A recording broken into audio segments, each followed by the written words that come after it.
নমস্কার বন্ধুরা, আবার একটা ভিডিও নিয়ে চলে এসেছি। আজকে আমার থাম্বনেলটা থেকে বুঝতেই পেরেছেন আমি আজকে কী নিয়ে আলোচনা করব। আজকে আমি জিডিপি নিয়ে আলোচনা করব। জিডিপিটার ফুল ফর্ম হচ্ছে গ্রস ডোমেস্টিক প্রোডাক্ট।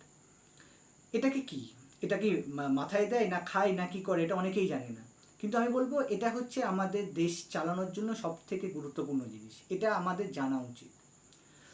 ধরুন আমাদের এই দেশে যে জিনিসটা এক বছরে তৈরি হয়, তো যেটা হতে পারে সেটা আপনি আইটির দিক থেকে যে সফটওয়্যার তৈরি করে, যে সফটওয়্যার করে বাইরে যে বিক্রি করে, সেখান থেকে যে টাকাটা আসে সেটাও জিডিপির মধ্যে ঢোকে।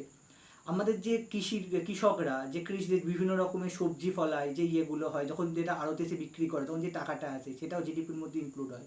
এছাড়া আমাদের বাইরে থেকে যেসবগুলো ইম্পোর্ট করা হয়, যেগুলো আসে বিভিন্ন রকমের, আমাদের যেমন তেল ইম্পোর্ট করা হয় বা বাইরে থেকে বিভিন্ন রকমের সরঞ্জাম ইম্পোর্ট করে আমাদের এখানে সেটাকে তৈরি করে বিক্রি করা হয়, সেটাও জিডিপির মধ্যে ইনক্লুড হয়। এই জিনিসগুলো যেগুলো হয় সেগুলোকে আমরা জিডিপি বলি। আর এছাড়াও ধরতে গেলে বলতে পারবো যে ওষুধ যেগুলো আমাদের দেশে ম্যানুফ্যাকচারিং হয় সেটাও জিডিপির মধ্যে ইনক্লুড হয়। সব কিছু আমাদের জিডিপির মধ্যে ইনক্লুড হয়। তাই আমাদের দেশে এক বছরে টোটাল যে জিনিসটা তৈরি হয় তার যে ভ্যালু, সেটাকে জিডিপি বলা হয়। এবার আমি একটা জিনিস বলতে পারি, বিভিন্ন দেশে বিভিন্ন রকমের হয়, কারণ সব দেশ যেমন যেটা বড় বড় যেসব দেশগুলো আছে যেমন America, Britain, Russia, China, Japan, এদের জিডিপি সব দেশেরই একটা না একটা জিডিপি থাকে। হ্যাঁ, সেক্ষেত্রে চায়না, আমেরিকা এদের জিডিপিটা আমাদের থেকে অনেক বেশি। তাই আমাদের সেই তুলনায় অনেকটা কম, কারণ আমরা এখন সবে গ্রোইং ইকোনমি তৈরি হয়েছে, আমরা এখনও সেই তুলনায় গ্রো হয়নি, তারা অনেক আগে গ্রো হয়ে গেছে। আমরা এখন গ্রোয়ের দিকে ধীরে ধীরে এগোচ্ছি, তাই আমাদের জিডিপি তাদের তুলনায় কম।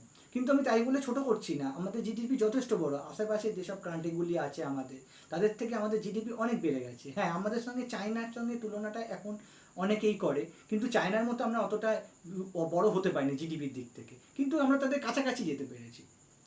জিডিপি নিয়ে আমার এই ভিডিওটা যদি আপনাদের ভালো লেগে থাকে তাহলে অবশ্যই আমার চ্যানেলটিকে সাবস্ক্রাইব করে বেল নোটিফিকেশনটা অন করে দেবেন, তাতে আমি যে নতুন নতুন ভিডিওগুলো আপলোড করবো তা দ্রুত দেখতে পান। আজকে আসি বন্ধুরা, আবার পরে ভিডিও দেখা হচ্ছে।